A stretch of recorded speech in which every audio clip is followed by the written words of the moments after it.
Sesuai yang sudah diagendakan, malam ini kita akan membahas tentang membangun kekuatan mental. Apa sih itu mental? Ini kan yang perlu kita pahami bersama ya, karena mental itu adalah sesuatu yang ada di dalam diri kita, begitulah.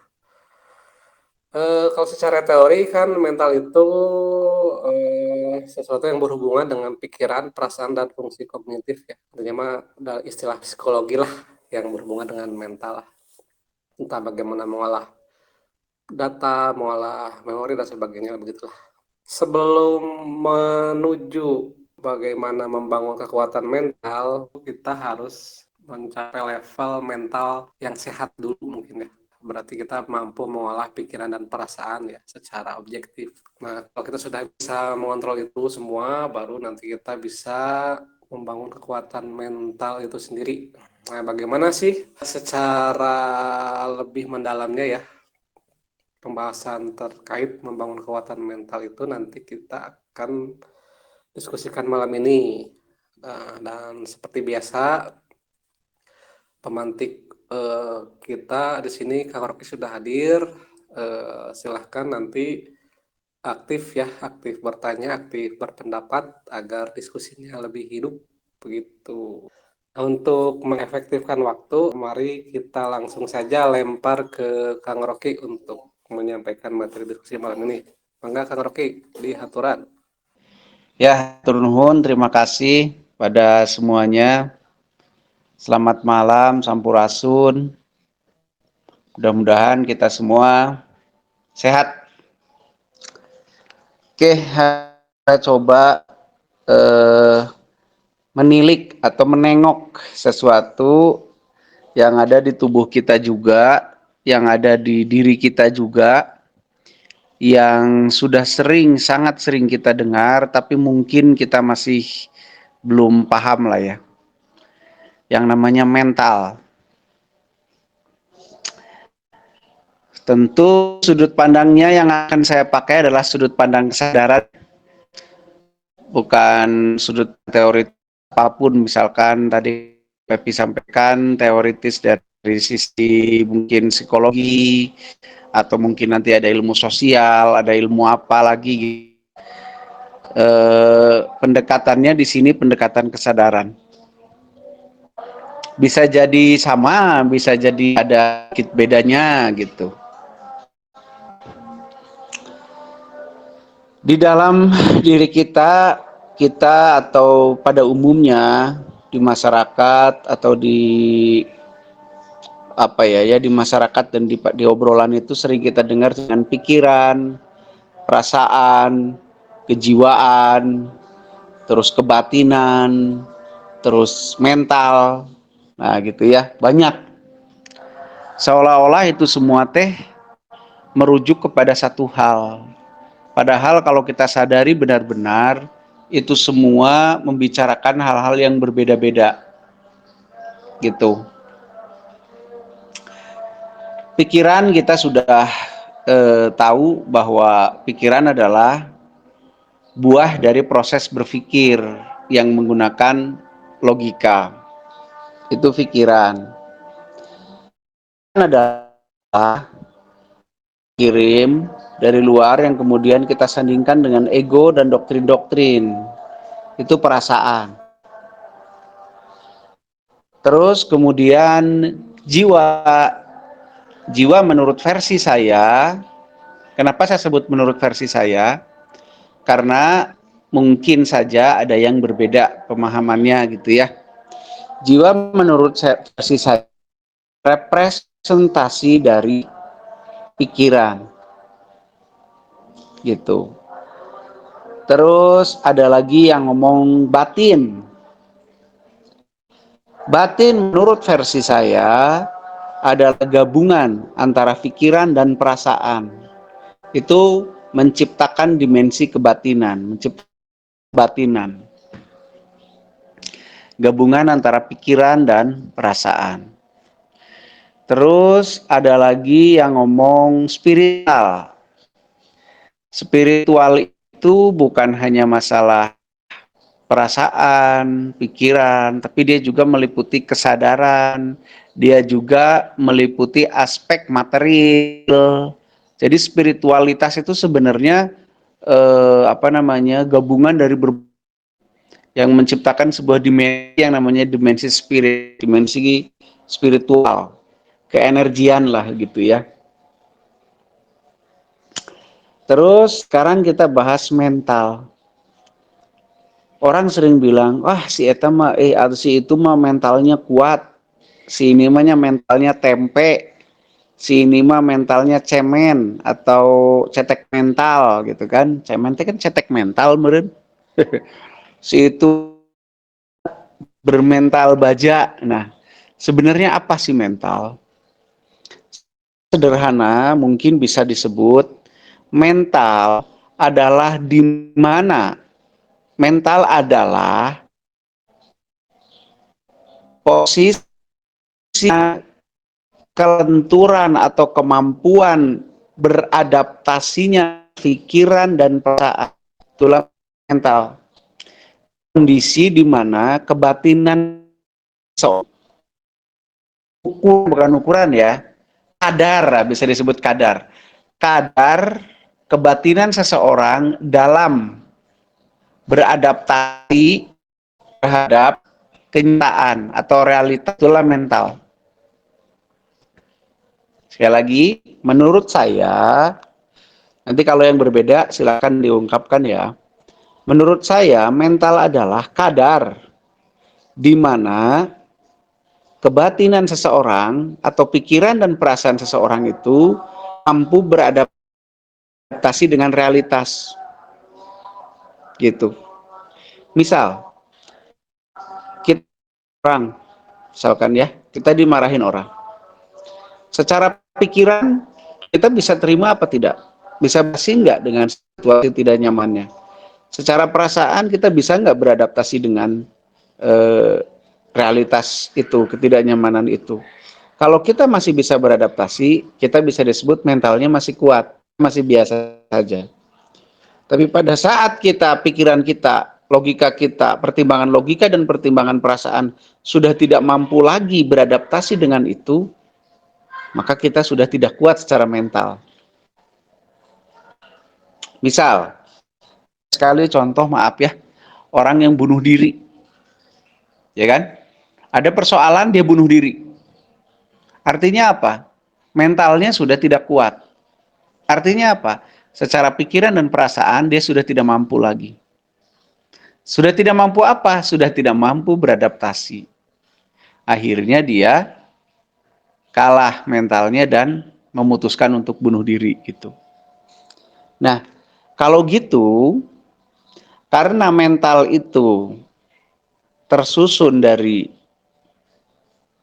dua hal, yaitu pikiran dan perasaan, maka kalau kita ingin membangun mental yang baik, mental yang kuat, mental yang sehat, ya tentu kita harus membangun pikiran dan perasaannya. Apa yang dibangun? Daya adaptasinya. Apa itu daya adaptasi? Kemampuan kita untuk menerima, memahami, dan memaklumi. Jadi daya adaptasi pikiran atau perasaan minimal tersusun dari tiga unsur ini. Bisa menerima, bisa memahami, bisa bukan bisa menerima, bisa memahami, bisa memaklumi, lalu bisa menerima. Maaf, kebalik ya. Gitu. Jadi kalau ada sebuah realitas, sebuah kejadian, sebuah situasi, sebuah persoalan, atau sebuah apapun, maka kita harus bisa dulu memahaminya. Nah, proses pemahaman ini tersusun oleh begitu banyak faktor. Salah satunya adalah kecakapan seseorang atau kecerdasan ya. Kecerdasan seseorang, itu yang tadi disebut sama Kang Pepi atau Kang Z itu kognitifnya, kecerdasan seseorang. Pertama. Yang kedua apa? Doktrin-doktrin seseorang. Yang ketiga apa? Pengalaman hidup seseorang. Ya kan? Yang keempat apa? Kondisi emosional seseorang. Minimal 4 hal inilah yang membuat seseorang itu bisa memahami sebuah persoalan. Pertama, kecerdasannya. Cukup apa enggak untuk memahami? Yang kedua, apa? Doktrin-doktrinnya memungkinkan enggak untuk memahami? Misal, di doktrin agama tertentu atau budaya tertentu, kalau menerima persoalan tertentu, memungkinkan enggak untuk memahaminya? Kalau memungkinkan mungkin bisa, tapi kalau tidak memungkinkan biasanya sulit. Doktrin. Selanjutnya pengalaman hidup seseorang. Pengalaman hidup seseorang ini sangat menunjang kepada seseorang itu bisa memahami sebuah persoalan atau tidak. Ya, itu. Terus kondisi seseorang, entah itu kondisi kejiwaannya, kondisi apanya, sedang bagaimana. Nah, kalau begitu, kalau kita betul-betul ingin membimbing atau mental kuat, hal itu aspek dari baru aspek pertama yang namanya bisa memahami sebuah. Kita harus menambah kecerdasan. Kita harus memperhatikan kecerdasan kita. Makin banyak usia, maksudnya makin tua gitu ya. Makin tua, tentu banyak kesalahan yang ditemui. Kalau gitu logikanya kita harus makin cerdas. Biar cerdas, harus makin banyak berlatih sebagai persoalan. Informasinya harus bilannya dan kalau nggak begitu kita akan ketinggalan dengan laju persoalan. Kalau kita ketinggalan dengan laju persoalan, otomatis kita akan kurang cerdas dalam menyelesaikan setiap persoalan. Otomatis kemampuan kita untuk bisa memahami sebuah persoalan akan berkurang. Otomatis daya adaptasi kita terhadap persoalan nanti akan kurang. Otomatis mental kita tidak akan bagus. Tuh sih memahami. Ya. Terus kami bisa setelah kita memahami apa yang terjadi, baik itu secara teknis maupun secara apapun, kita bisa memaklumi. Memaklumi itu apa? Memaklumi itu adalah memahami apa urut-urut itu bisa terjadi dan dihubungkan dengan ego kita nanti ujungnya. Gitu kan? Oh, maklum. Nah, nanti di sini hubungannya dengan ancaman. Setelah kita memahami runutannya, ada ancaman nggak di situ yang kita temukan kepada diri kita? Kalau nggak ada, kita bisa maklum. Tapi kalau ada bagaimana? Kita tetap bisa buat maklum dengan cara antisipasinya. Nah, setelah memahami, kita bisa memaklumi, lalu kita bisa menerimanya. Maklum sih, paham sih, ini terjadi jadi gini, karena begini, begitu. Lihat ancamannya, sisi ancamannya dari sini, saya harus begini. Nah, kalau ada ancaman dari situ, saya harus begini dan begitu, dan seterusnya. Setelah itu kita, kalau sudah itu proses itu terjadi, biasanya kita bisa menerima. Secara emosional kita bisa menerima. Secara logika kan sudah tuh, dari proses pemahaman dan menentukan proses logika. Terus karena proses logika tercukupi, biasanya karena ego tidak terpicu, gitu ya, bisa menerima. Kalau sudah bisa melewati 3 hal ini, memahami, memaklumi, dan menerima, biasanya pada umumnya atau hampir semua, kita bisa beradaptasi. Kan begitu. Nah, kalau kita beradaptasi, kan nggak ada masalah, nggak ada tekanan. Karena adaptasi, nggak melahirkan tekanan yang berlebihan. Karena nggak ada tekanan yang berlebihan, akhirnya kita tetap nyaman di posisi itu. Karena nyaman aja, ya kita biasa-biasa aja. Gitu kan? Ya itulah yang disebut mental kita kuat. Walaupun persoalannya berat, tapi kalau kita biasa-biasa aja di dalam persoalan itu, di dalam menjalani persoalan itu, kita kuat mentalnya. Gitu kan? Ada orang-orang yang nggak kuat mental itu yang pertama nggak bisa memahami apa yang terjadi. Yang kedua nggak bisa apa lagi? Nggak bisa memakluminya. Yang ketiga nggak bisa nerima. Gitu karena nggak paham, nggak maklum, nggak terima. Nah, kondisi tidak terima inilah baik secara logika atau pikiran maupun secara perasaan yang membuat mental seseorang itu tidak bisa. Akhirnya yang lahir apa? Karena nggak bisa beradaptasi. Yang lahir protes. Yang lahir protes, penolakan gitu kan. Karena nggak bisa adaptasi, ada protes, ada penolakan. Akhirnya apa? Tekanan yang lahir. Karena kahayang tidak, keinginan dan realitas tidak nyambung. Akhirnya apa yang terjadi? Tekanan. Nah, tekanan yang makin meningkat, ya inilah yang kemudian membuat orang menjadi frustasi, menjadi stres, menjadi gelap mata, gitu kan. Kita tertekan dikit aja atau stres itu ciri-ciri mental kita sudah tidak adaptasi. Karena kalau cirinya adaptasi itu biasa aja, mental ya, secara pikiran dan perasaan biasa aja bisa beradaptasi.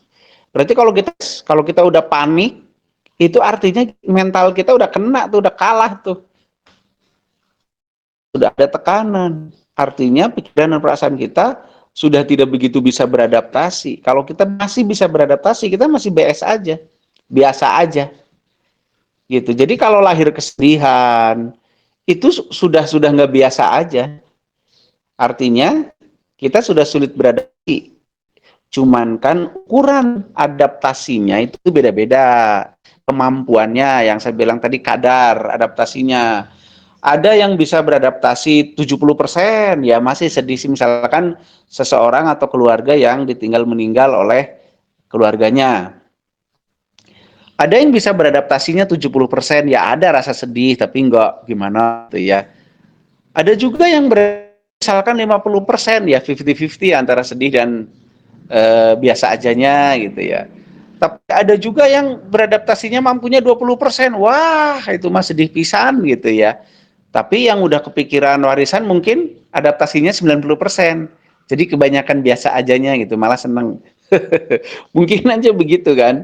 Nah, kadar adaptasi ini, kadar adaptasi seseorang inilah yang kita sebut sebagai mental. Gitu, ya.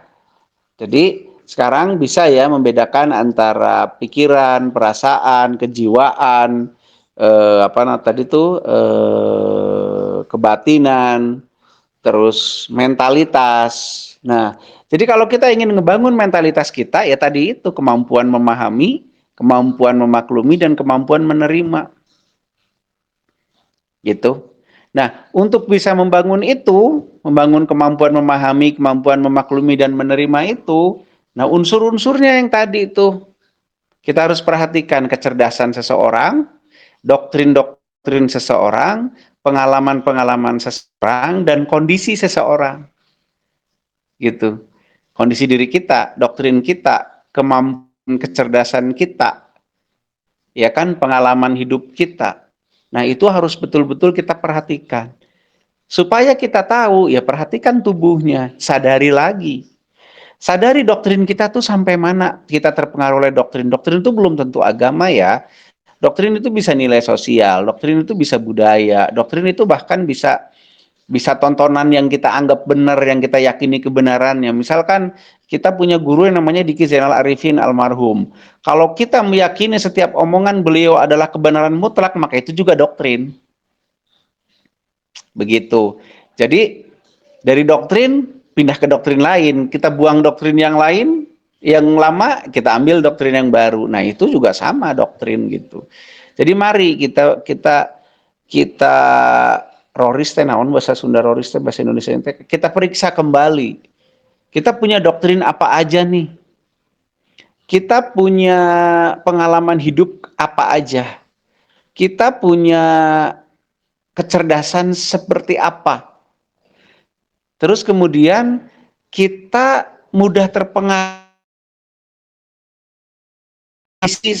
apa gitu, misalkan emosional kita mudah terpicu kalau lagi apa? Bangun tidur kah? Kalau lagi lapar kah, kalau lagi apakah. Nah, ini semua mari kita pelajari apa? Agar kita bisa membenahi kondisi mental kita, membenahi kemampuan beradaptasi pikiran dan perasaan kita terhadap sebuah persoalan. Kalau ini bisa kan secara lahan mental kita step by step itu akan hebat, kuat. Kan gini, seseorang ada sebuah kalimat yang saya setuju ya. Kalimatnya begini, seseorang yang sudah berhasil menghadapi badai, dia tidak akan menangis oleh angin sepoi-sepoi. Nah, seperti itu. Artinya apa? Kalau seseorang sudah pernah mengalami sesuatu yang sangat menekan, sangat sulit, persoalan yang sangat, kan kecerdasan dia terlatih. Kalau dia sudah pernah berhasil mengalami yang sangat sulit, berarti kecerdasan dia terlatih. Yang kedua, doktrin-doktrinnya mungkin sudah banyak yang dibuang untuk apa? Untuk kesesuaian dia bisa keluar dari kondisi yang sulit itu. Kemudian dia juga punya apa namanya itu apa? Bisa mengkondisikan situasi dirinya untuk bisa lolos dari situasi yang rumit itu. Nah, kalau dia sudah hal-hal itu sudah oke, maka dia kalau menemukan hal lain yang lebih ringan, pengalaman, kecerdasan, kondisi doktrin, kondisi dia bisa menyelesaikan kondisi dirinya sendiri, itu sangat mampu menyelesaikan hal lain yang lebih mudah. Akhirnya daya adaptasi orang yang pernah sukses mengalami hal-hal yang sulit, daya adaptasinya ini akan tinggi. Nah, itu yang sering disebut mentalitasnya tinggi. Kalau gitu ngelatih mental itu bagaimana? Apakah dimarah-marahin? Apakah dibentak-bentak? Apa dipukul-pukul? Bukan. Itulah kehilafan lah, jangan ngomong kesalahan ya mungkin ya. Ketidaktepatan kita dalam memahami mental tuh begitu. Kan seolah-olah biar mentalnya kuat diberi tekanan. Benar. Tapi tekanan yang membuat seseorang itu bisa meningkatkan kecerdasannya, bisa kemudian dia meningkatkan apa namanya kemampuan dia untuk apa namanya mengontrol doktrin-doktrinnya, mengontrol kondisi dirinya dan mengontrol apalagi tadi ayo 4 tuh. Yang akhirnya kemudian orang ini bisa meningkatkan kemampuan dia untuk memahami, memaklumi dan menerima. Jadi beda ya antara kita marah-marah nih sama anak, sama marahin anak menjadi penumpang emosi. Alasannya biar mentalnya kuat. Enggak, dia nggak akan mental kuat, dia akan jadi pembenci. Kalau betul-betul kita ingin membuat mental anak kuat, selain beri pesan, kita bimbing supaya kecerdasannya nambah, pengalamannya nambah, kemampuan mengkondisikan dirinya nambah, terus kemudian mengkondisikan doktrin-doktrinnya, kemampuannya juga nambah. Nah, proses pembimbingan itu seperti itu. Jadi bukan cuma dimarahi, ditekan, dimasukin ke dalam lubang buaya, setelah itu cul. Itu bahaya. Bahayanya kenapa? Karena kita tidak bisa memastikan proses yang terjadi di anak itu, apakah dia mengalami peningkatan kecerdasan atau tidak, peningkatan dari sisi pengalaman itu diambil pengalaman yang apanya, yang buruk atau yang baiknya kita nggak tahu. Nah, jadi tolong ya, jangan lagi memakai atau dengan alasan kita meningkatkan mental seseorang itu, tapi dikasih tekanan, tapi cul gitu, tapi lepas begitu aja. Gitu. Tapi dulu juga saya digebugin kok sama orang tua saya, bisa-bisa aja. Ya karena zaman dulu mendukung semuanya. Situasi lingkungan, kebiasaan mendukung. Anak sekarang digituin, mentalnya bukan kuat malah hancur. Karena apa? Ya memang seperti ini zamannya gitu. Jadi kalau kita mau membangun mental baik diri kita maupun orang lain, selain kita diberi persoalan atau kita ngasih persoalan, kita juga bimbing supaya dia mengalami peningkatan kecerdasan, dia bisa memahami doktrin-doktrin yang berkaitan dengan itu, diperlukan yang mana doktrinnya, kalau nggak perlu dibuang, kalau perlu diambil, nah gitulah. Terus kemudian apa? Kita bimbing dia untuk bisa mengambil saripati dari pengalaman, dari apa yang dia alami. Terus kemudian kita bimbing seseorang itu bisa memposisikan diri di berbagai kondisi. Nah, dengan begitu maka daya lentur seseorang, daya adaptasi seseorang itu bisa meningkat dengan kemampuan memahami, memaklumi dan menerima. Nah, gitu. Jadi kalau mau membangun mental anak kita harus itu minimal ya, minimal itu. Mungkin nanti ada tambahan dari yang lain. Silahkan Kang Jay, segitu aja.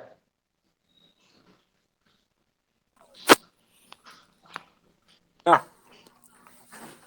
ya turun kepada Kang Rocky yang sudah menyampaikan materi pembuka ya. Silahkan bagi yang lain Naon kalau Kang ada yang Jay? ya Tuang naon? lagi makan Kang. Oh, Saya lagi nyanyi makan. sak. Sak. Ya bangga yang lain. Kalau ada yang mau ditanyakan atau disampaikan silahkan. Silahkan kalau ada yang mau nambahin mentalitas ini, silahkan. Oh, Jadi waktunya sampai mental itu menurut sampai jam 8:30 ya hari ini. Kebetulan saya ada sedikit perlu gitu. siap Kang. Jadi mentalitas itu sekali lagi ya kalau menurut versi saya adalah kadar kemampuan adaptasi pikiran dan perasaan seseorang. Untuk bisa meningkatkan latihan untuk meningkatkan itu diperlukan kemampuan memahami, memaklumi dan menerima. Untuk bisa meningkatkan kemampuan memahami, memaklumi dan menerima, kita perlu meningkatkan kecerdasannya, kita perlu memahami doktrin-doktrin yang kita punya, pertahankan apa tidak, kita juga perlu manfaatkan nama seseorang dan tergantung dari keterampilan seseorang diri. Pengaruhi nanti sebuah pikiran dan perasaan dari seseorang itu bisa beradaptasi atau tidak dengan realitas atau yang kita sebut dengan mentalitas.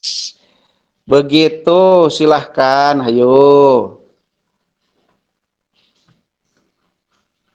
Ya mangga Ayo. silahkan. Tuh, Ada nah waktu cari cing. sekitar setengah jam lagi lah pokoknya Mungkin mah ada yang kita. mau sharing? Ada yang mau sharing atau bagaimana? Mau nambahin karena kan mungkin belum lengkap dari mungkin ada yang di sini yang belajar psikologi, silahkan dikeluarkan teorinya. Yang belajar agama silahkan dikeluarkan teorinya. Sok, kita saling melengkapi. Mau nanya saya mah. Sok.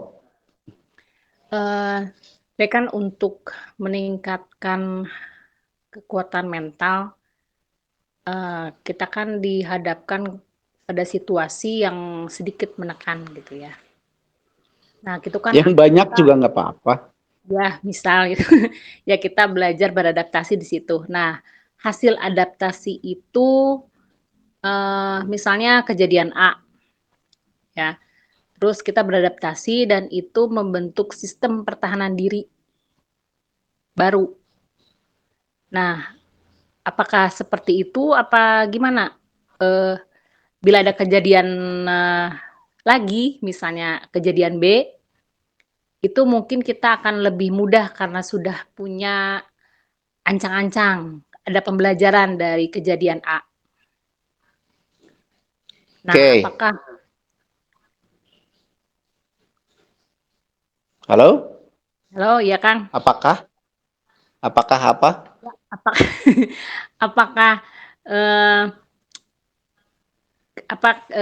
gimana ya, apakah Eh. kejadian yang A itu membentuk sistem defense mechanism pada orang tersebut gitu, bila Oke, ya, siap. pokoknya mah gitulah. Ya, Agak liur. siap. Ya, kan, Siap. Kang? Ya, sangat berbahaya pada saat kita bicara dengan defense mechanism. Karena defense mechanism itu dikontrol oleh ego. Pertahanan diri seseorang itu tergantung apa yang dia pahami sebagai pertahanan diri. Tapi kalau pertahanan diri itu adalah reaksi ego. gitu loh. Jadi itu justru yang berbahaya. Kenapa berbahaya? Karena kalau judulnya mempertahankan diri, itu caranya bisa macam-macam sekali kan. Tapi ujung-ujungnya konfrontasi gitu. Ujung-ujungnya konfrontasi. Nah, jadi justru menurut saya kalau kita mengalami sebuah soalan yang sulit gitu ya, yang harus pertama kita sadari kalau kita masih mengalami kesulitan dalam menghadapi sebuah persoalan, berarti kecerdasan kita harus ditambah. Kecerdasan di situ macam-macam ya. Ada kecerdasan pengetahuannya, teoritisnya, apanya ditambah. Kalau kita masih mengalami kesulitan beradaptasi, berarti untuk persoalan itu kecerdasan kita nggak cukup. Makanya harus nambah kecerdasannya. Yang kedua, untuk beradaptasi, seseorang itu terpengaruh juga oleh doktrin yang dia punya. Nah, koreksi lagi doktrin-doktrin yang kita punya. Gitu ya. Koreksi lagi tuh. Yang kedua, tergantung juga dari pengalaman-pengalaman yang dipunya seseorang. Makanya kita korek pengalaman sendiri. Kalau nggak cukup, kita minta sharing pengalaman orang lain untuk memecahkan sebuah persoalan kita. Makanya jangan curhat judulnya. Kalau curhat kan menurut teori Kang Diki itu berbagi kebencian. Jadi jangan curhat, tapi sharing pengalaman. Gitu ya. Yang selanjutnya adalah kemampuan kita menempatkan posisi emosional kah, posisi apakah gitu kan ya. Nah, itu yang kita, kalau kita menemukan sesuatu kesulitan, itu yang harus kita roris, yang harus kita periksa kembali di dalam diri kita.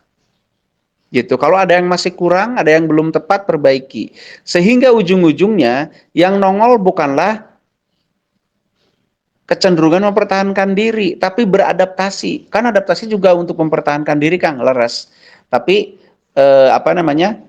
Konsep mempertahankan diri yang konotasinya bisa saja negatif kalau mempertahankan diri. Dalam arti misalkan gelut, misalkan gitu ya.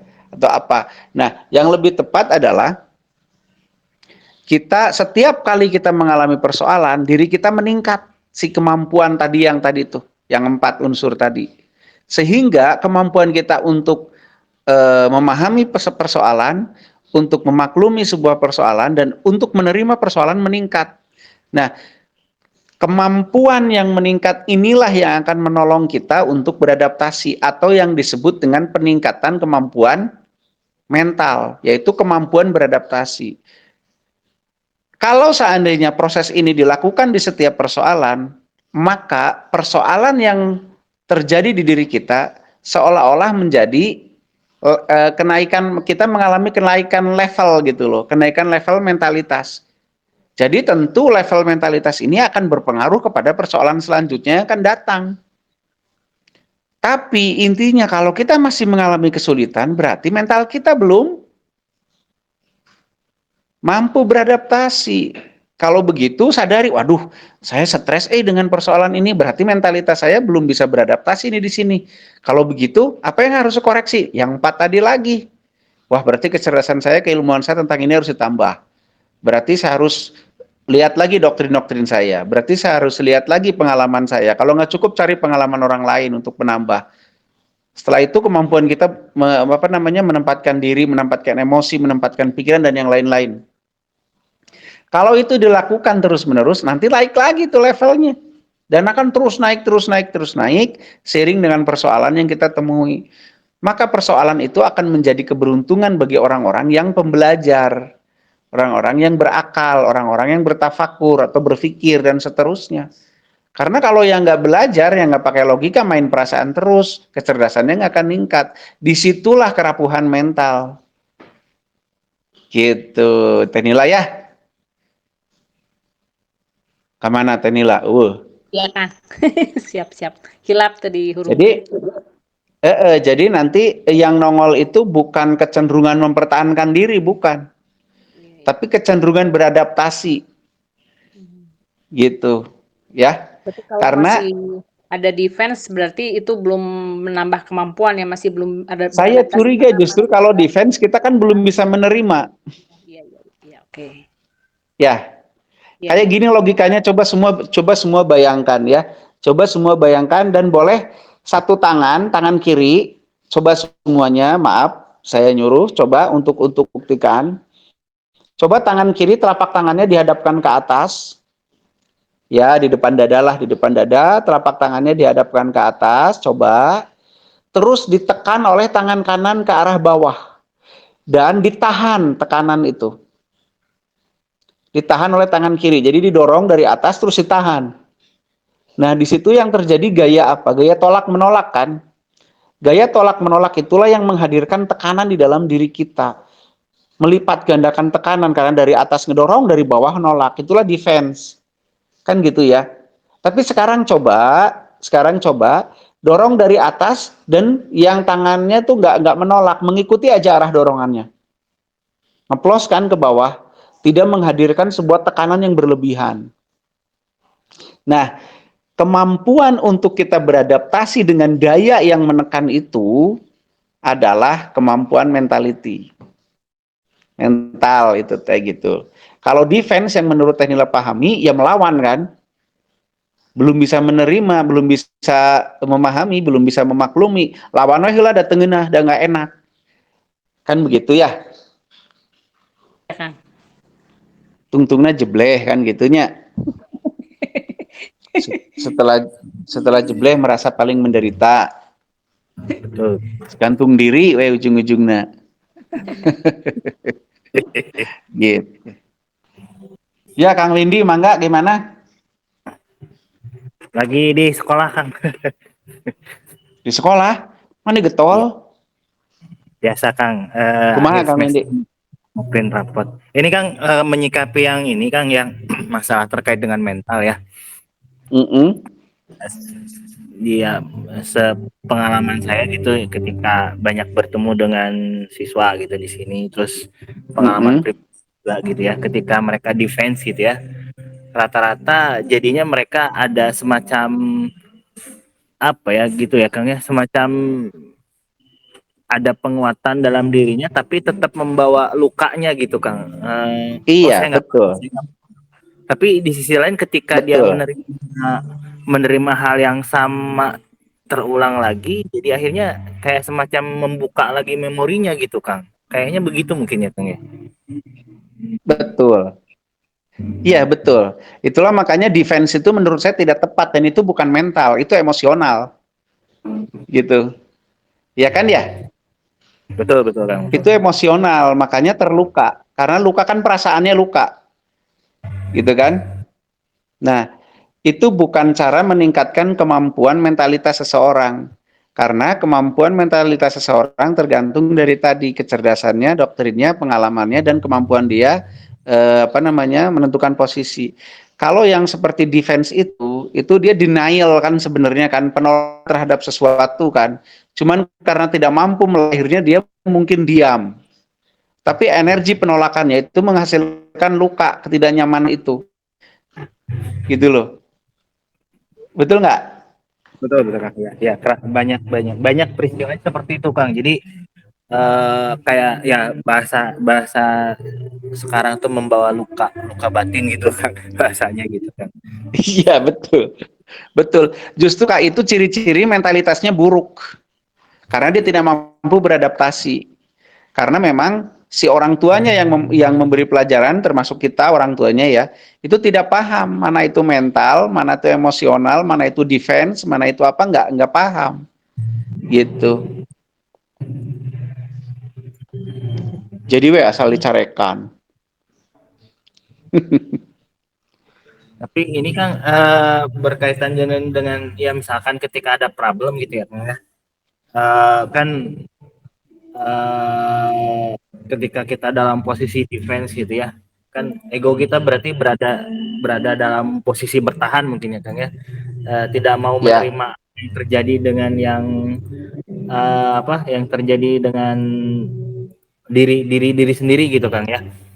iya, Tapi iya. di sisi lain dengan adanya doktrin itu jadi membuat kita malah jadi bertahan lebih kuat Kang. Jadi bertahan lebih kuat dan ketika kita mencoba untuk diskusi ya mungkin ya memang benar sih Kang, ketika kita curhat sama orang justru malah bukannya sharing tapi memperkuat posisi bertahan kita, Kang, gitu.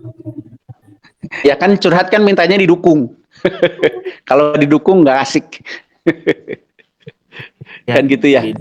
ya banyaknya gitu, Kang. Jadi, oh kamu benar gitu. Mm-mm. Dan akhirnya Iya. egonya muncul, akhirnya terus bertahan karena dia nggak mau apa ya, Kang ya, yang banyak kejadian itu dia nggak mau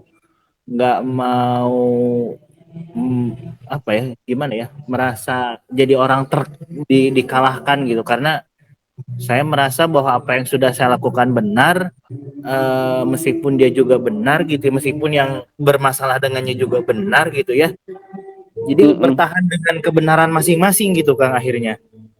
Iya. Ya begitulah yang terjadi ya. Nah, kira-kira bagusnya ketika dalam kondisi seperti itu gimana? Kadang-kadang kan kalau kita biarkan,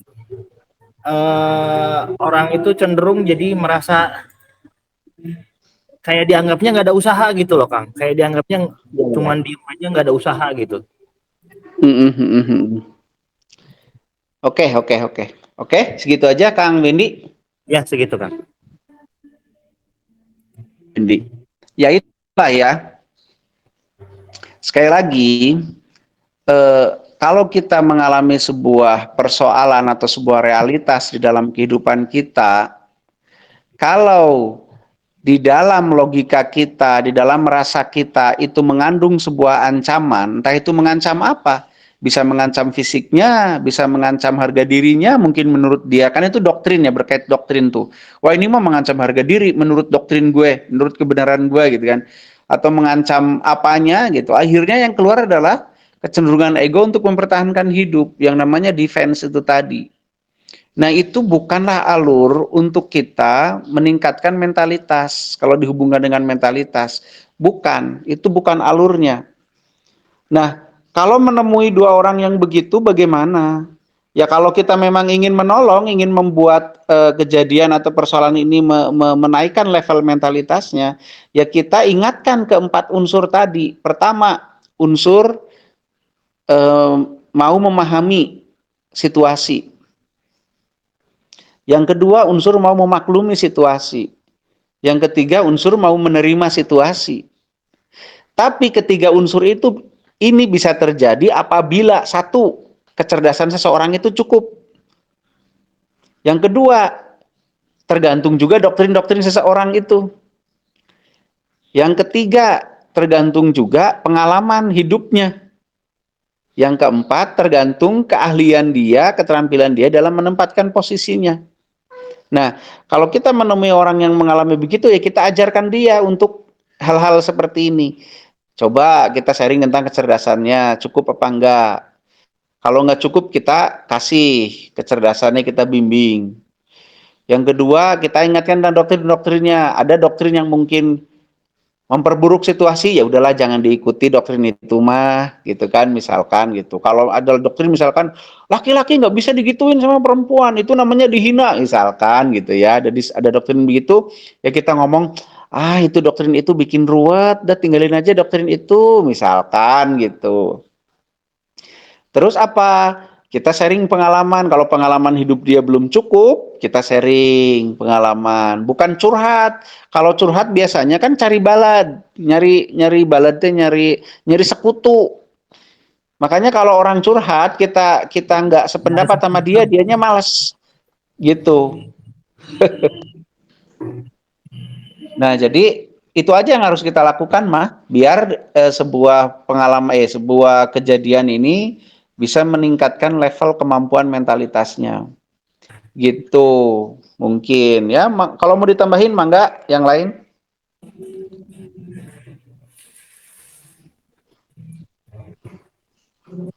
Kang Windy nggak ada suaranya. Ada.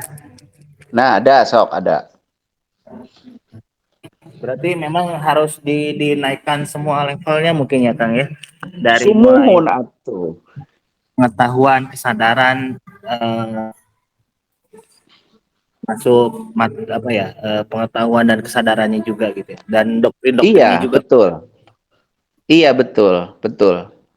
Jadi nanti kalau ada teman curhat, jangan kita sibuk dengerin dia ngomongin masalahnya, emosinya dan seterusnya. Ya perlulah beli dia ruang untuk meluapkan emosinya. Setelah itu kita bimbing untuk hal-hal itu ya. Siap, siap, Kang. Daripada cuman malah ikutan rame ngegosip. Gitu. Tapi biasanya orang yang curhat nggak seneng dah diajak kayak gitu. Saya sini pasien-pasien saya lagi curhat gitu ya, saya arahkan malah nggak asik dianya. Menolak mereka, Kang. Menolak biasanya. Nolak karena maunya cuma dibenarkan kan itu.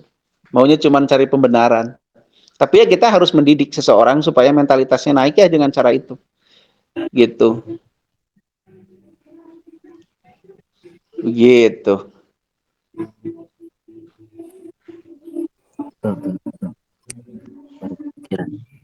Ya, ada lagi Kang Windy? Silakan, sedang menyusun pertanyaannya. Oh, disusun. Tong panjang-panjang teh nggak, makanya disusun juga skripsi waya tuh.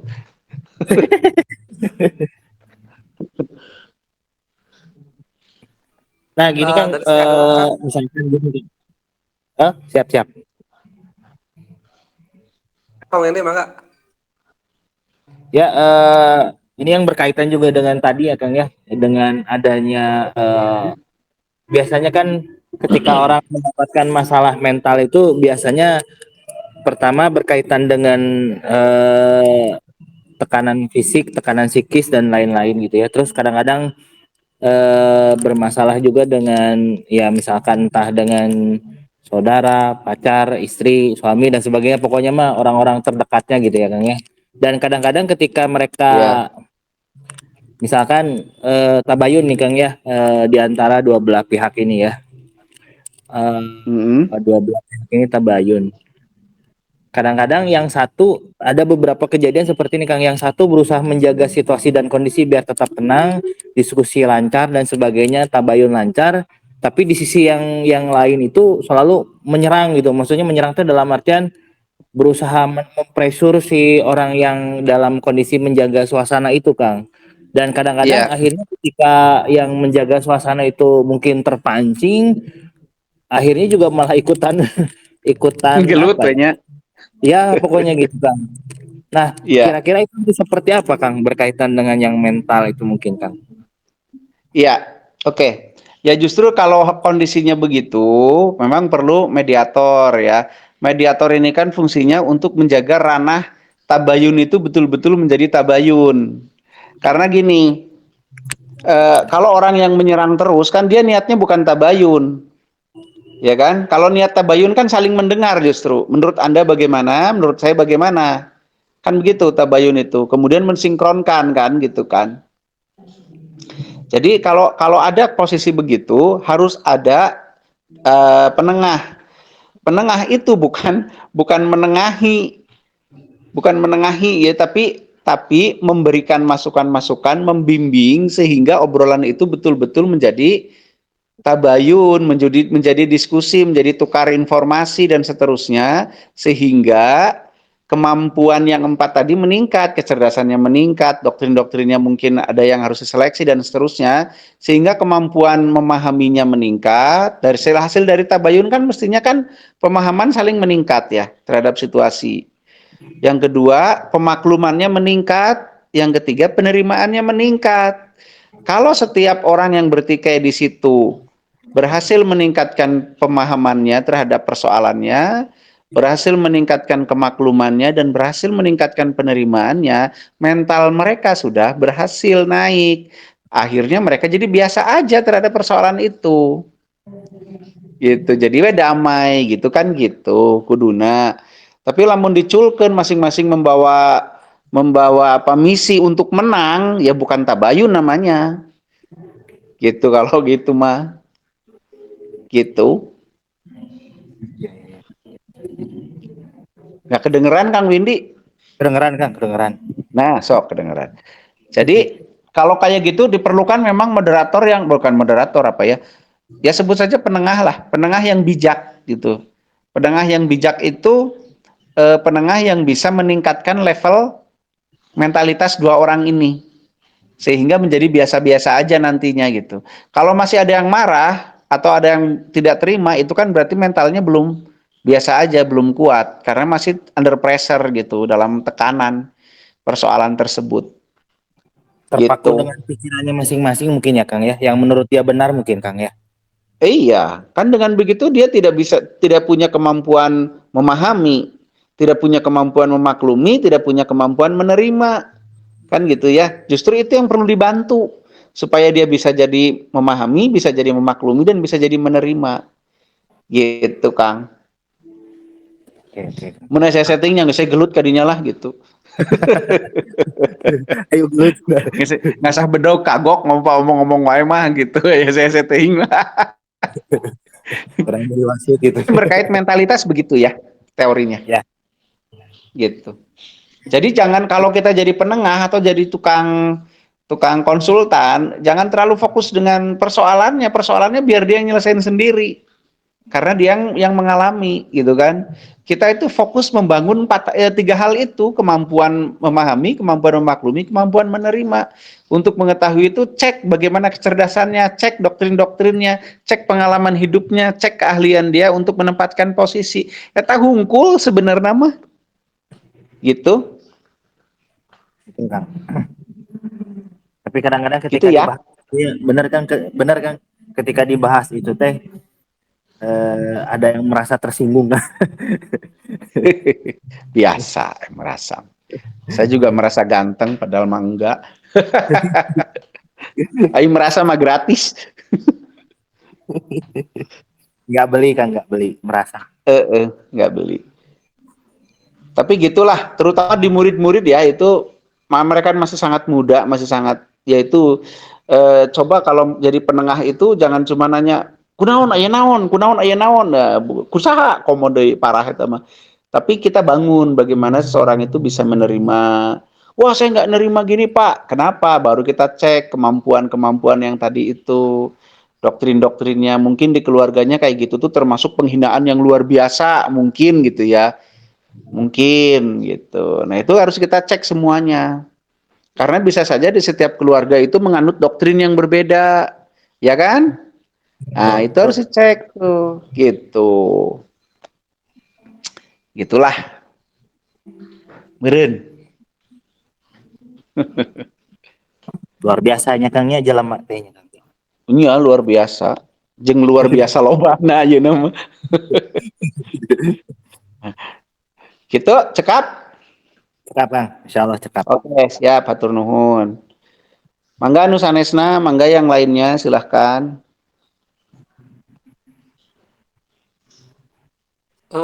Paling Kang dari saya Kang sedikit Kang, Sok, mangga. perihal perihal penakut atau pemalu itu terkait mental ya. Iya. Oh, tapi saya bahas dulu Nah, penakut dan pemalu ya, Pep ya. Kita bahas dulu ya. ya siap. Siap. Oke. Pemalu dan penakut, apakah bagian dari mentalitas? Tentu. Tentu bagian dari mentalitas. Karena orang mengalami takut itu kan pasti karena dia tidak mampu beradaptasi terhadap ancaman atau terhadap bayangan ancaman yang dipunyai. Misalkan Kang Pepi takut sama ulet. Kalau masih ada rasa takut terhadap ulet, berarti Kang Pepi belum mampu menghadapi bayangan ancaman yang dipikirkan. Pertama, kalau gitu ningkatin mentalnya dengan rasa takut gimana? Ya tadi kecerdasannya dan yang lain-lainnya gitu kan. Sehingga pemahamannya, pemakluman dan penerimaannya jalan. Terus yang namanya pemalu. Pemalu bagaimana? Sama. Karena wah itu kan bawaan lahir Kang. Tapi kalau sendiri nggak malu dia. Kalau lagi sendirian kan nggak malu. Kalau sama teman-teman dekat, kalau keluarga inti mungkin nggak malu, sama orang malu. Nah, artinya kan ada tekanan di situ. Ada pressure, entah itu pressure-nya apa yang membuat seseorang itu menjadi pemalu. Kan begitu. Walaupun memang ada sifat dasar yang memang dia tidak suka keramaian, introvert misalkan gitu ya. yang kemudian dia seolah-olah menjadi malu di depan umum. Tapi kalau malu itu sendiri lahir pasti karena ada tekanan, gitu. Nah, pada saat jiwa tidak mampu beradaptasi dengan tekanan itu, ya lahirnya bisa takut, bisa malu, bisa minder, bisa grogi, bisa apa aja lah gitu ya. Karena orang yang kejiwaannya mampu beradaptasi dengan situasi, dia akan biasa aja, gitu, Pep. Nah, oke. Nah kan seperti fisik kan ada pengolahannya ya, misalnya pemain bola kan diolah kakinya misalnya kan yang utama misal Mm-mm. supaya dia bisa bermain bola. Nah, apakah terkait mental juga perlu ada pengolahannya? Misalnya jadi kan pemalu. Nah, berarti dia harus ngapain misalnya kan gitu. Ada banget. Misalkan pemalu, ya. Pemalu, kita tanya dulu dia tuh. Kita harus tahu persoalannya apa. Kan malu itu kan eh, efek dari sesuatu kan ya. Malu itu kan efek. Malu itu kan akibat dari sesuatu. Nah, kita tanya persoalan apa yang membuat dia malu. Misalkan, aduh, Abi fisiknya mungkin atau apanya lah yang bikin dia malu gitu kan. Nah, kalau sudah ketemu persoalan, kita latih tuh mentalnya. Latihnya bagaimana? Pertama, kita cek semua unsurnya yang tadi tuh, kecerdasan dan yang lain-lain. Setelah itu, kita bimbing orang ini untuk menghadapi persoalan yang dia temui dengan unsur-unsur yang kita ajarkan itu. Jadi nggak cukup dengan diceramahin, kamu tuh harus meningkatin kemampuan, harus ini, nggak cukup. Tapi didampingi, dilatih. Misalkan, kenapa kamu malu? Oh, karena saya badannya buntet, misalkan gitu ya. Ya dikasihlah kecerdasan di situ, yang apa? Ukuran kemuliaan itu kan bukan dari badan, misalkan gitu, dikasih kecerdasannya. Terus disikatkan dengan doktrin. Emang kenapa kalau kamu badan buntet malu? Ya karena yang bagus itu yang tinggi ramping, itu doktrin yang dia punya. Ya kita disadarkan, kasih pengetahuan, enggak, tinggi ramping itu kan bagi selera orang yang begitu. Kalau selera orang yang lain kan mungkin ada yang senang buntet. Misalkan orang luar negeri sukanya yang buntet-buntet. Misalkan. Terus dari pengalaman, buktinya pengalaman orang lain yang buntet bisa jadi dokter, bisa jadi orang hebat, bisa jadi apa-apa kan gitu. Nah, itu diajarkan, dibimbingkan untuk dia menghadapi persoalan. Nanti kalau dia udah berhasil apa namanya, mengelaborasi ajaran itu, mempraktekkan ajaran itu di persoalannya, nah artinya dia sudah berhasil kan, kejiwaannya dinaikin. Nanti lama-lama dia nggak malu lagi kan, nggak pemalu lagi. Jadi bukan berarti gini, kayak Pepi takut ulet, terus sama saya malah dikasih ulet gitu ya, tanpa dibimbing, tanpa di apa gitu, malah bisa tambah trauma kan. Bukan malah sembuh dari takut uletnya, bisa malah tambah trauma gitu. Bisa tambah malu, bisa tambah lebih buruk lagi.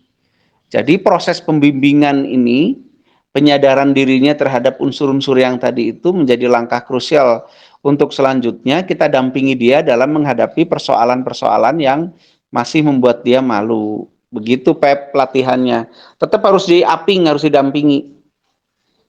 Oh iya, oke. Tapi Berarti inti poinnya gimana? di situ harus dihadapkan dengan persoalan, Maren ya. Iya, Eh, harus. Iya, ya berarti kan nggak bisa dengan teori ya. Tiga misalkan latihan olah napas misalkan kan. Latihan dengan Mm-mm. teori berarti kan harus praktek tuh.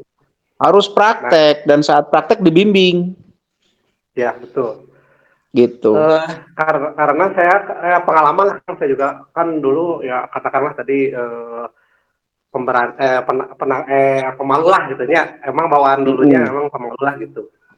Nah, Ya, terus dulu itu saya dihadapkan sesuatu yang akhirnya menuntut saya harus berbicara di hadapan umum dan sebagainya lah begitu. Nah, mm-mm. awal-awal kan pasti ya grogi dan sebagainya lah. Nah, Iya, tapi dan akhirnya karena ya sering dan sebagainya jadi rada biasa lah begitu. iya. Sering artinya kan ilmu Kang Pepi nambah dalam hal itu gitu kan ya. Ya, Betul nggak? Terus betul. doktrin yang dulunya awalnya malu, misalkan, aduh dilihat orang jadi kelihatan ganteng apa enggak ya, gitu. Itu jadi berubah juga, gitu kan. Secara pengalaman nambah, Kemampuan menempatkan diri nambah, akhirnya tidak malu lagi, begitu ya? Iya, betul, betul, betul. Iya, ya itu memang harus diteburkan ke dalam persoalan plus dibimbing, itu lebih efektif.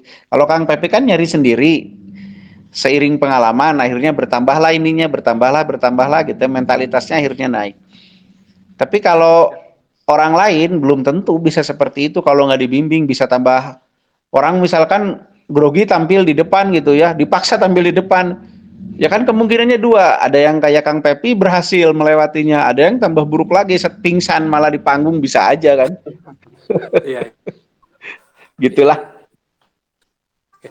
Tapi Ya, benar intinya memang mah ya mungkin bisa diambil pelajarannya mah jangan berharap mental kita bisa kuat kalau kita tidak mau menghadapi persoalan itu, mungkin gitu Kang ya. betul, betul. Bagaimana mau pengetahuannya nambah, bagaimana mau kecerdasannya nambah kalau tidak berlatih. Nah, berlatihnya di mana ya? Di persoalan itu sendiri gitu. Ya, siap, siap. Begitu. Nah, ini kan bentar lagi 8:30 nih. Apa closing statement atau dibuka lagi atau gimana? Sok tunggu sampai 8:30. Tunggu sampai 8:30, nanti kalau nggak ada kita closing. Ya mangga, Sok masih ada masih ada seperempat waktu jam silakan. lagi. Ya, silakan kalau ada yang masih mau bertanya, mumpung ada waktu sedikit lagi. Ya, Silakan. saya aja yang ini Ya, mangga, mangga. Saya sepertinya bukan sepertinya. Saya menemukan rumus yang rada aneh ini, Kang. Rada aneh ini Kumaha. seperti 1+1 sama dengan 2. 1+1 sama dengan 9. Laki-laki selalu salah, wanita selalu benar. Ini persoalan mental ini apa karena memori laki-laki 3 giga, memori perempuan 8 giga. Ini itu mah konsensus yang tidak resmi.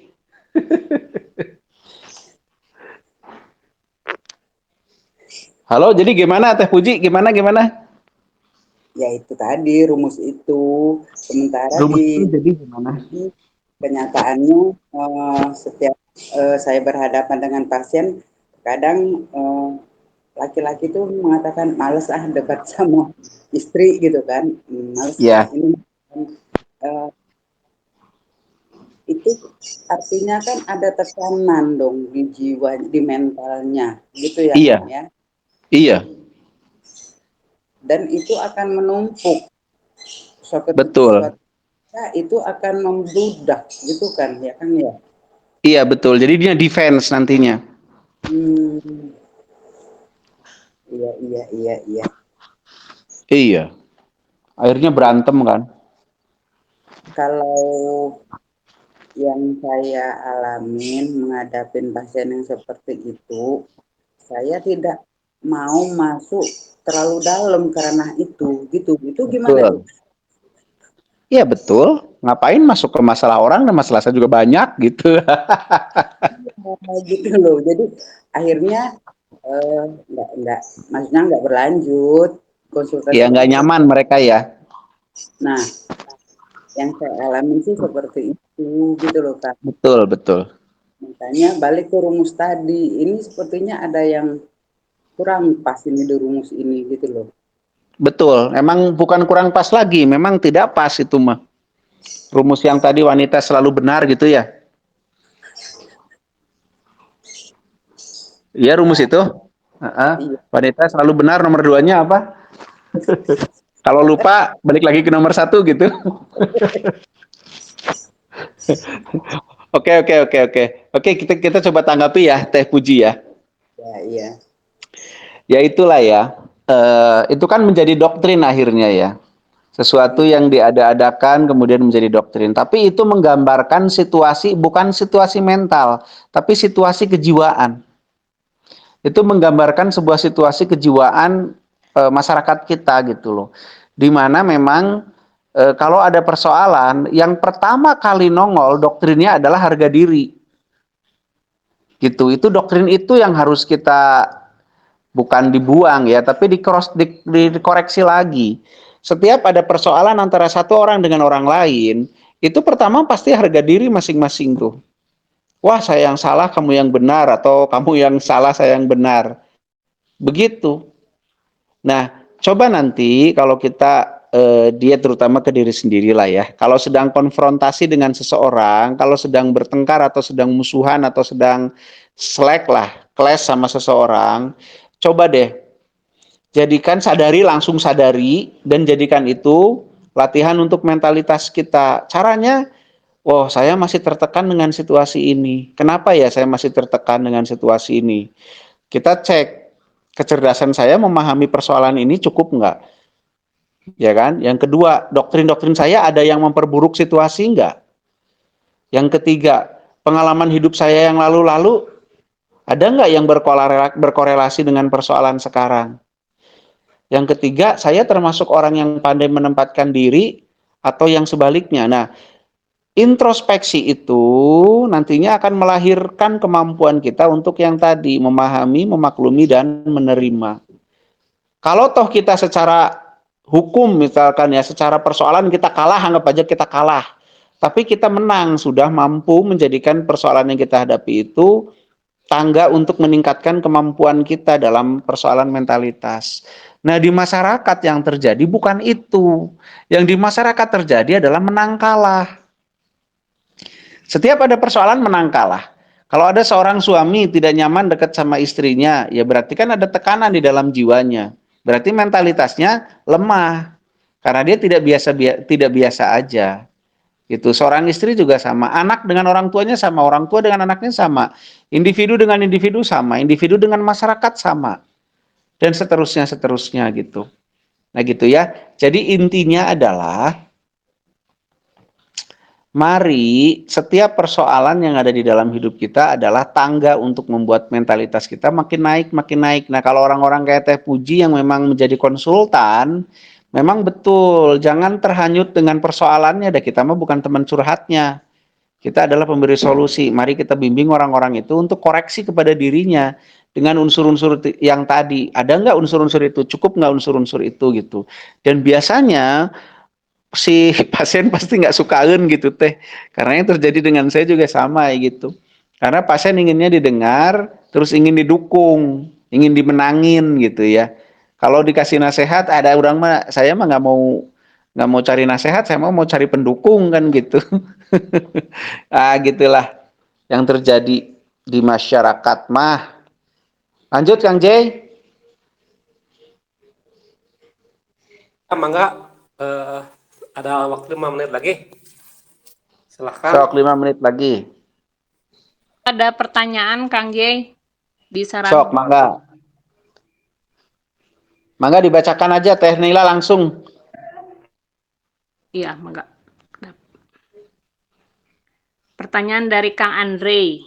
Satu, Kang mau tanya cara menyadarkan orang yang terganggu mentalnya. Gimana, Cina? Terganggu mental itu bagaimana? Terganggu mentalnya bagaimana dulu? Apa stres? Apa marah-marah? Atau apa gitu? Ada nggak penjelasannya di situ, Tenila? Nggak ada, Kang. Oke. Oke ya, karena saya juga tidak paham arah pertanyaannya, tapi saya ulangi lagi lah. Kalau kita ingin membantu seseorang berkait dengan mental, maka pertama yang harus kita pastikan adalah bagaimana kemampuan dia menerima sebuah persoalan. Bukan menerima, maaf, memahami sebuah persoalan. Kemudian bagaimana kemampuan seseorang itu bisa memaklumi sebuah persoalan. Dan bagaimana akhirnya seseorang itu bisa menerima sebuah persoalan. Untuk mendeteksi 3 hal ini, kita harus mendeteksi unsur-unsurnya. Satu, kecerdasan dia kita cek. Cukup nggak kecerdasan dia berkait persoalan. Yang kedua, kita cek doktrin-doktrin yang dia punya. Memperburuk atau memperbaiki gitu kan. Yang ketiga, kita cek juga pengalaman hidupnya. Ini orang sudah pernah ngalami apa aja gitu kan. Yang selanjutnya kita cek kemampuan seseorang itu dalam hal menempatkan posisi. Nah, kalau kita sudah tahu, nah nanti kita tahu mana yang harus ditambah, mana yang harus dikurangi, dan seterusnya. Jadi itu yang harus kita lakukan untuk memperbaiki orang yang mengalami gangguan mental. Gitu Teh Nila. Ada lagi? Satu lagi, masih dari Sok, Kang Andre. mangga. Cara mendidik anak agar mentalnya bagus, cenah. Ya, sama seperti itu. Pertama, biarkan, relakan, ikhlaskan anak kita menemui persoalan. Jangan sampai anak kita laminating, ditempatkan di posisi yang nyaman, nggak ada persoalan, jangan sampai. Tapi biarkan anak kita mengalami persoalan. Pertama itu. Yang kedua, bimbing anak kita dalam menghadapi persoalan. Bimbing ya, bukan kita selesaiin persoalannya, bukan. Contoh yang buruk nih yang sering saya lakukan nih. Misalkan anak saya dapat tugas kerajinan dari sekolah. Tapi di dasar sekolah kelas 1 SD harus bikin kerajinan misalkan anyaman. Ya mana bisa. Saya jadi emosi jiwa. Nah, akhirnya orang tuanya kan yang nyelesain ya. Bukan hanya saya, kayaknya semua orang tua kayak gitu ya. Betul, Kang.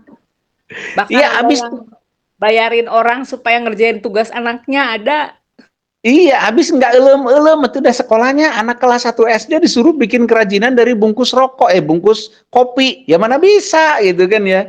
Nah gitu. Akhirnya orang tua yang ngerjain. Jangan. Pertama itu biarkan, relakan, ikhlaskan anak kita menemui persoalan. Satu. Yang kedua bimbing dalam dia menyelesaikannya, bukan dikerjakan, bukan dihandle oleh orang tuanya.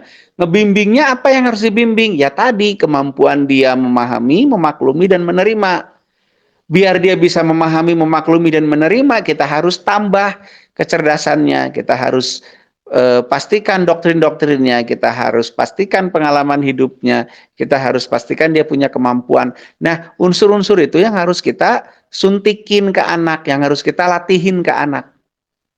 Percuma kita ngomong, kamu harus kuat mentalnya, laki-laki harus kuat, ini harus kuat. Dia bingung kuatnya gimana gitu kan. Nah gitu. Jadi itu ya, sayang ke anak itu bukan berarti anak itu dilaminating sehingga nggak punya masalah. Itu malah lemah nanti karena nggak pernah latihan mentalnya. Tapi orang yang banyak masalah juga belum tentu jadi kuat mentalnya. Bisa jadi bunuh diri, bisa jadi gila, bisa jadi macem-macem. Kan begitu. Jadi biar kita memastikan persoalan yang ada itu menguatkan mentalnya, kita bimbing, kita berikan unsur-unsur yang tadi itu. Begitu, Tenila. Ada lagi nggak? Udah, Kang? Udah. Oke, kalau gitu kita cukupkan ya obrolan hari ini. Saya sepertinya sudah harus istirahat lebih awal. Terima kasih kepada semuanya. Mohon maaf kalau hari ini kita bicaranya lebih sebentar. Mudah-mudahan Sabtu nanti kita bisa bicara lebih panjang lebar lagi. Hari ini kita bahas mental, mungkin kesimpulannya juga silahkan bisa disimpulkan sendiri. Yang jelas, masalah mental ini masalah umum. Mental itu artinya bicara tentang kemampuan pikiran dan perasaan seseorang atau kebatinan seseorang dalam beradaptasi terhadap semua persoalan atau setiap persoalan. Untuk bisa beradaptasi, semakin kemampuan beradaptasi seseorang itu baik, maka mentalnya itu baik. Jadi mental yang sehat itu yang seperti apa?